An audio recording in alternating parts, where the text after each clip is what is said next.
Hi everyone, it's Brooke Morrison. Welcome to another episode of Billboard Book Club powered by Talk Shop Live. Today we are joined by Katie Bain, who is a music correspondent here at Senior Music Correspondent here at Billboard. And she has a brand new book out, which makes her an author, which is amazing, sitting right here. It's Desert Dreams, the Music Style and Allure of Coachella. And before we get started, we want you to know that when you order right now on Billboard and Talk Shop Live, the book will be signed by Katie Bain herself. So you'll want to get yours today. Click the shop button on Talk Shop Live or comment shop on Facebook and Instagram to receive links to orders. Stay tuned through the end because she'll read a few pages from the book as well. And before we get started, we want to know what your 1 to 2 key takeaways from the book are. Wow. My key takeaways. I think you can divide people into 2 categories, people who have been to Coachella and people who have not been to Coachella. And so I think this book is for both sides. If you haven't been, it kind of gives you a deep dive into what it's like and the history from many facets. And I think that people who have been there will learn something new and learn more about the history of the event that they already love. Oh, I love that. Okay, so what would you say the book is about? What are the contents? So Coachella is obviously the umbrella, but the music style allure. So we break that down into the history, the fashion, the best musical performances, and really the incredible media influence and the global reach that the festival has. By this point, it is a worldwide phenomenon. Yeah. People know about Coachella all around the world. Yeah. And so what I really tried to do is unpack how that came to be. Yeah. I mean, everybody knows Coachella, but why do you think the Coachella story in general is worth being told in the form of a coffee book? The reason Coachella's story should be told in the form of a coffee book is because so much of Coachella is about the visual identity. True. I think most people know that it takes place on a really beautiful site, that the fashion is really front and center, and it's really like a feast for the eyes. So it made a lot of sense to do the book in a format that you could give a lot to look at while also learning about the event itself. So how many years are we talking? How many years is it beginning to end of Coachella to right now? It goes back even before. Oh, even before Coachella. We go back to the 60s and, just touch on kind of the evolution of the Southern California music scene and just how the 60s gave way to the 70s, gave way to the 80s and 90s, and that really created the punk scene that Golden Voice, Coachella's producer, grew out of, and then subsequently Coachella was on its way. Amazing. The book has a list of 20 best all-time performances. How do you select a list like that? Okay, well, I say in the book that this list is innately incorrect. Okay. Everyone is probably going to have a different list. Right. And so, my list, it's not my personal favorites entirely, but, please don't think that this is dogmatic or anything. Okay.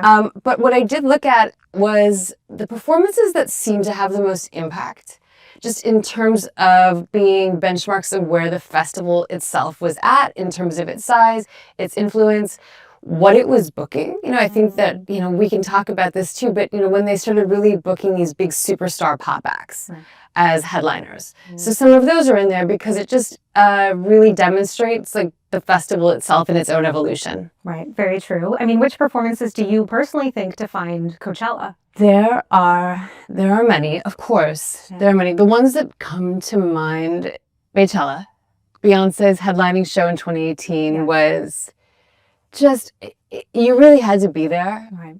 I'm sure people have watched the documentary on Netflix if they weren't there, and that really does give like a good sense of what it was like. Yep. But I've been to Coachella 17 times. I've never experienced a feeling on the field like I did that night. It was just larger than life.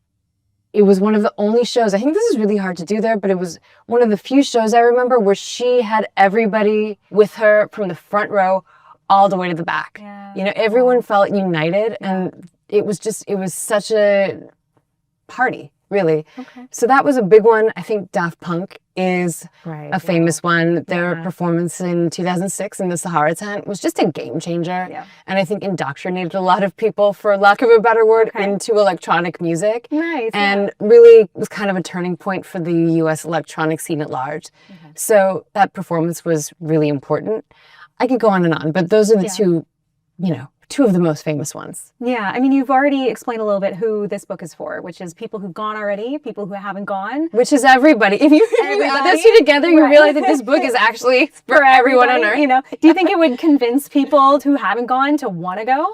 I hope so. Yeah. I hope so. I think there are some good tips in here of just how to do it in a way that is sustainable. And I think, I hope that it demonstrates that for whatever preconceived notions people might have about Coachella, it really is ultimately an incredible place. Right. And it's about the music. I agree. Yeah. I love that. Well, remember to comment shop if you're watching right now, and you can get your own autographed copy of Katie Bain's book by Katie Bain. It will be autographed. It's just comment shop, talk shop live, Instagram, Facebook, wherever you're watching, and keep commenting because we're going to continue to take some fan questions. And I think we actually have some right now. Yes. So from Josh, he says, when does the book come out and how long did it take you to write it? So the book is out now, which is very exciting. How long it took me to write it? About 4 or 5 months, all in. And that's not just the writing, but it's the creation of the structure, it's the outline, it's really doing the research to select all the moments of like, what are the 20 best performances, or who are the fashion icons? And, that stuff took me about as long to design and decide as it did to like write the stuff itself. Okay. Yeah. Wow. Perfect. Another one from Brendan. Are you excited about next year's lineup? I mean, next year's lineup is crazy in terms of like, here are the biggest pop superstars, or 3 of them in the world. And so they've gone very much all in on pop, which is awesome. And I think the undercard is always super interesting. And 2026 is no different than any other year, that there's a ton of music to discover. There's a lot of acts that are bubbling up. And I think there are a lot of acts that are going to have their breakthrough moment at the festival. Okay, last one from Olivia. What was the most surprising or emotional discovery you made while researching the festival's history? The most surprising discovery I made. Well, okay, what I didn't know until I was researching was that Golden Voice is actually named after a strain of cannabis. Because the original founder of the company also sold cannabis on the side, along with doing music. Wow. And so he named it after a strain that, I'd have to look at the book to quote exactly, but kind of made you hear the voices of angels. Wow. Yeah. Oh my gosh. That is amazing. Well, guys, make sure to keep commenting because we're going to take another set of questions from you guys, the viewers, right now, or not right now, but when we get back to questions. But right now, you can comment shop if you want links to the book. It will be an autographed copy of Desert Dreams, and make sure that you guys, keep tuned in because we got more questions on the way. And then she will be reading an excerpt from the book at the end too. So let's get back into the questions. All right. And you already mentioned Beachella. Yeah. I guess Baychella. I always say Beachella. I never know It's probably Beachella because it's Beyonce, but in my head it's Baychella, and I don't know. I get it. But what made that moment stand out even among Coachella's long list of legends? You mentioned the crowd. What else? The guests. When Destiny's Child came out, that place was already like dialed up to 11. It went to like 47. Oh, that's crazy. It was pandemonium. Wow. When Destiny's Child came out. Obviously, she had already had Jay-Z. Then her sister came out. It really felt like a family affair. Wow. She just like brought her nearest and dearest, and then like 100,000 additional people. Yeah, I mean that's insane. I did not get to go that year, but it must have felt crazy. Even looking back. It really felt crazy. It was one of those where when I was walking off the field, everyone I looked at, you just looked at each other like, did we just see what I think we just saw? Yeah. And we had. And we knew it was that special from that night. Okay, other special things, the Tupac hologram. Yeah. As well. Yeah. It's still one of the most talked about moments from Coachella. What was the impact of that performance on live music and tech? Will we see more of that in the future? I don't know. I mean, that was 2012. We haven't seen a ton of holograms since then. Right. I think the reaction was kind of, I don't want to say mixed, but it was kind of like, huh. Okay. I can't believe they did that. Even when I was there, I was with some friends and we were watching it happen and it was kind of like, huh. Like, okay. And we were surprised by the boldness of the hologram as much as we were surprised by sort of what the hologram was doing, if that makes sense. Okay. In terms of tech, obviously people were very interested in how it happens. Yes, right. And again, it was like Beyonce, where we were watching it knowing like, this is a big deal. You could just feel that it was a big deal. Okay, I agree. Another thing where I think I was very, very young when that came out, and I was kind of just a little confused by it. Yeah, well, it was also, I think, the second year that Coachella had been live streamed. So it, arguably was a global event because this was the second year that Coachella was a global event. Right. That makes sense. So speaking of global events, I mean, we see all these fashion icons or people who become fashion icons at Coachella based on their outfits. What role has fashion played in the development of Coachella over the years? Coachella is a runway. Absolutely. Yeah. I think the fashion has become a lot more on the forefront and something that people consider when they think about Coachella with the rise of social media. It's really happened in tandem as Coachella is a place to see and be seen. It's also a trendsetter of what are the festival looks going to be this season? What are sort of the little, whether it's a certain belt or people wearing kerchiefs on their heads, what is kind of the thing that's going to define this year? And Coachella, you can always reliably figure out what that's going to be for the rest of the season at that one event. And obviously, you have brands that are doing festival collections, and that's arguably the Coachella influence as well. Okay, I mean, controversial take or not, do you think it's made Coachella better or worse that it's become a runway? Well, it's certainly really fun to watch. Yeah. Like if you want people watching, just sit down on the field and watch them go by because you will see some of the most incredible, thoroughly designed, well thought out, perfectly executed looks. Yeah. The cliche, of course, is that it's an influencer free-for-all. True. And that is definitely, one of the layers of it. I would say that not goes away, but that goes down significantly weekend 2. Okay. So a good friend of mine has described it as like weekend 1 is kind of a content platform and weekend 2 is the music festival. Got it. And so you can really kind of choose your adventure. That's based true. on which weekend you go to. Yeah, that's very true. I've only gone weekend 1, so I need to go weekend 2 and see what's up with that. So there are a lot of festivals around the world that a lot of people know at this point because of social media, but nothing like the global recognition Coachella has gotten. What do you think makes it a worldwide phenomenon? Yeah, I think this is super interesting. I think arguably a big piece of it is the live stream. Yeah. Coachella really innovated that trend and the technology just to be able to beam this event all around the world has obviously created a global influence. It's also who they book. Yeah. They book the biggest artists in the world, so people are naturally going to be paying attention. Right. They've increasingly, over the years, more and more with the rise of K-pop and with the rise of Latin, are also booking the biggest stars of those respective genres. So you're naturally going to pull audiences from around the world to have eyes on the acts that they love. And I think it's also a timing thing. It happens fairly early in the season. It's the first big mainstream music festival to happen every year. So people look to say, okay, like who's going to have their moment? Who's going to be the breakout star? What should we expect for the rest of the year? And Coachella is really a good predictor of that. Wow. And before we get to the last question and 2 more questions from you guys, make sure to click the shop button on Talk Shop Live or comment shop if you want a direct link to get a signed copy of Desert Dreams. It will be signed by Katie Bain herself.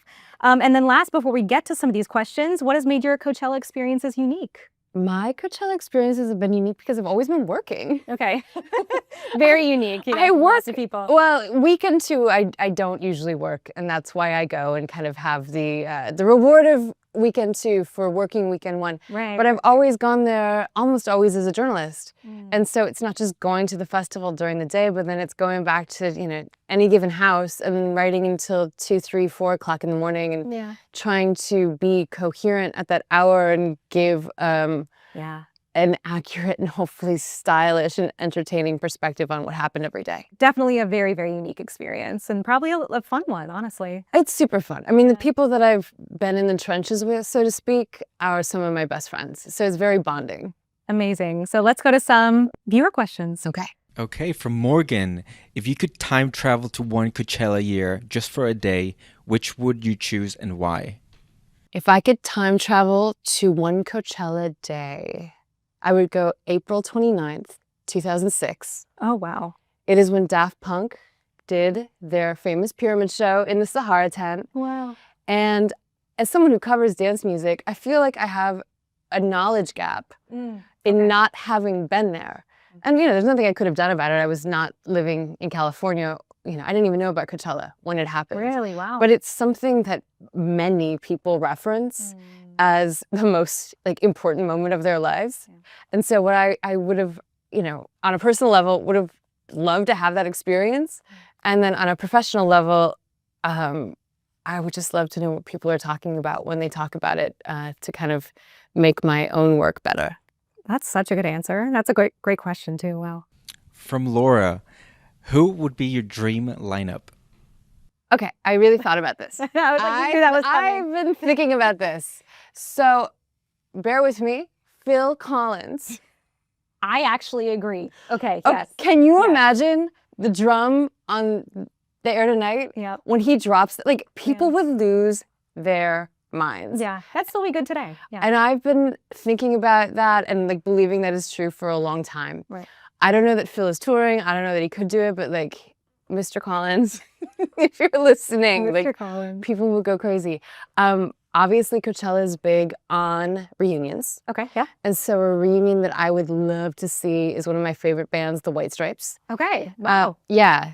Who, disbanded, I think in 2010. It's been a long time. Yeah. Jack White has since played the festival solo, but I would love to see him and Meg together.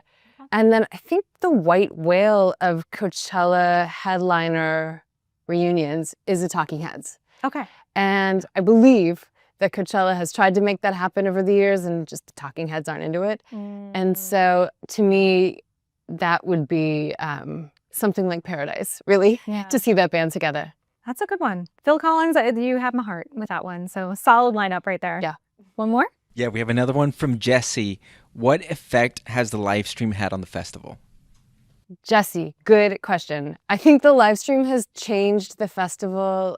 I don't want to say it's changed the festival. I think it's just made Coachella the global phenomenon that we know it to be. Yeah. Because when you think about it, they first did the live stream in 2011.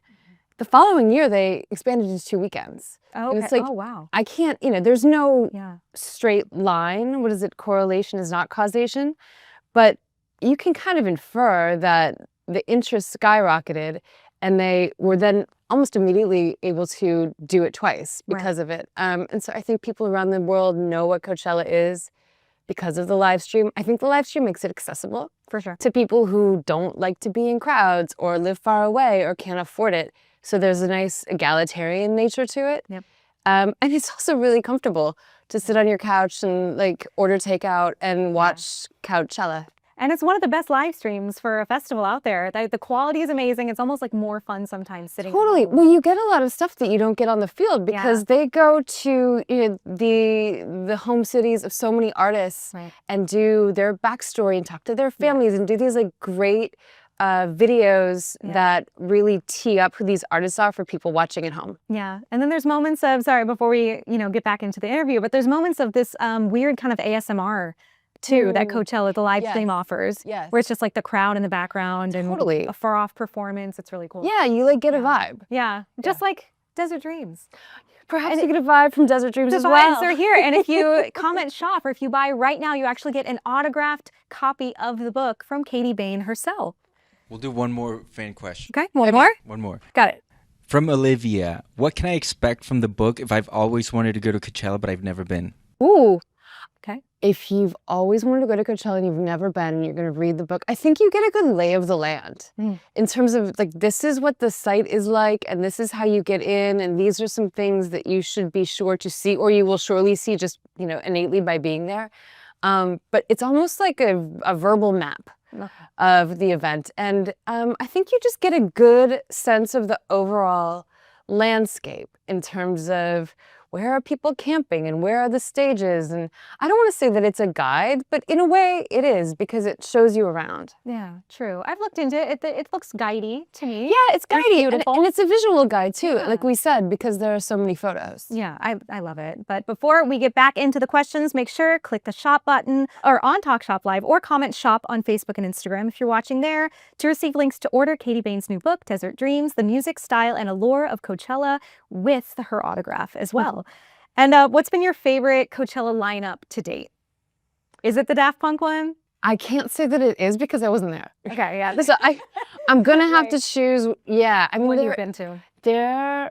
I think the year that it was AC/DC, Drake, and Jack White, Okay. that really okay. checked a lot of boxes for me. Okay. Yeah. That was, I believe, 2015.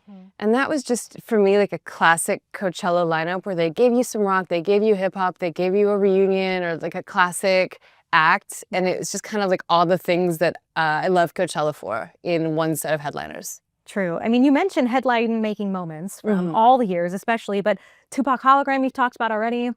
Shania Twain, Harry Styles is in here as well, performing together. How did Coachella become the stage for these pop culture moments over the years? Yeah, well, artists are smart.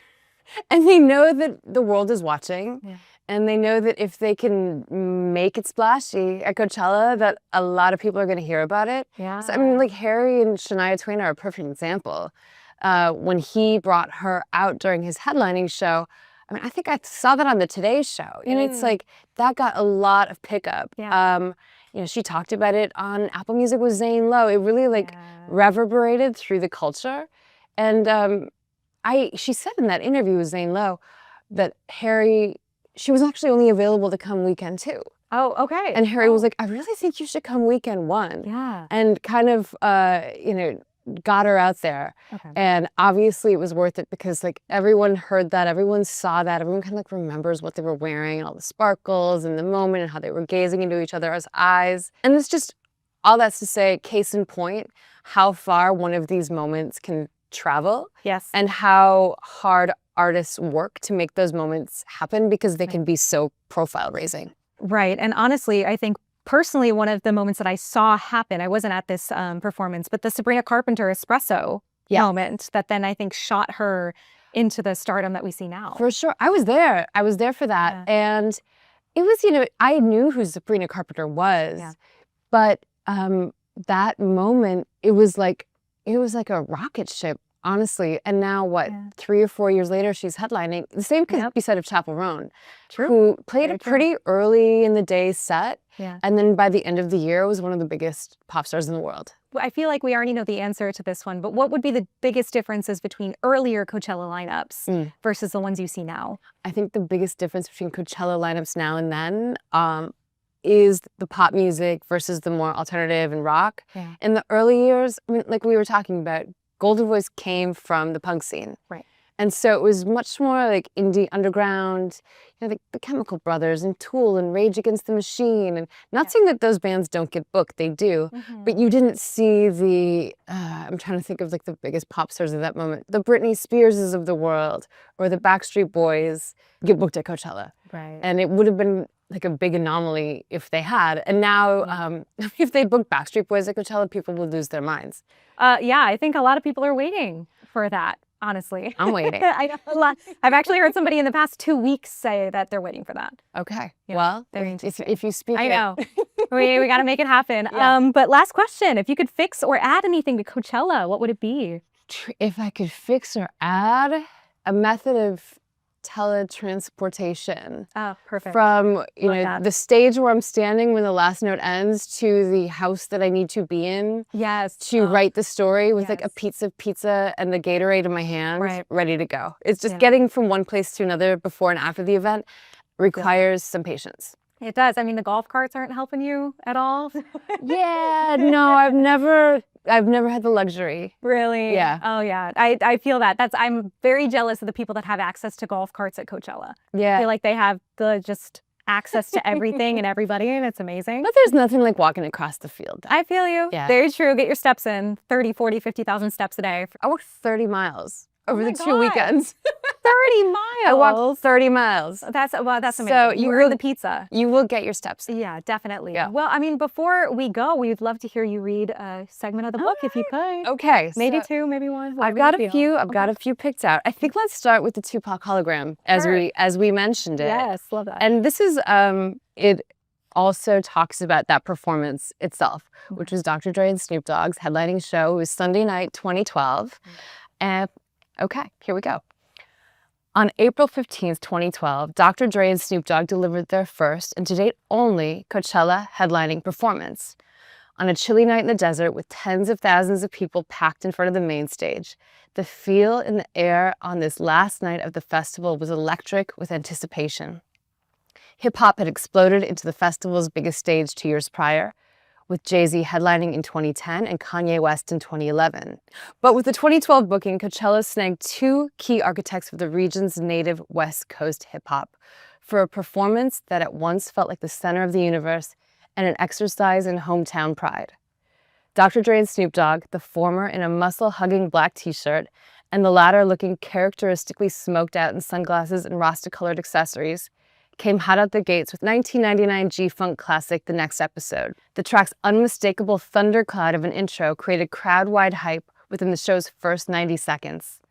It was all ebullience and bravado from there, with a red carpet's worth of associates drawing roars as the festival happened in real time on the field and around the world through the Coachella livestream, then in its second year. Wiz Khalifa guested on the breezy Young, Wild and Free, a then 24-year-old Kendrick Lamar hailing, like Dr. Dre, from Compton, California, just 130 miles from the festival, performed The Recipe, and 50 Cent delivered a holy trinity of his peak era hits, What Up Gangsta, PIMP, and Into Club.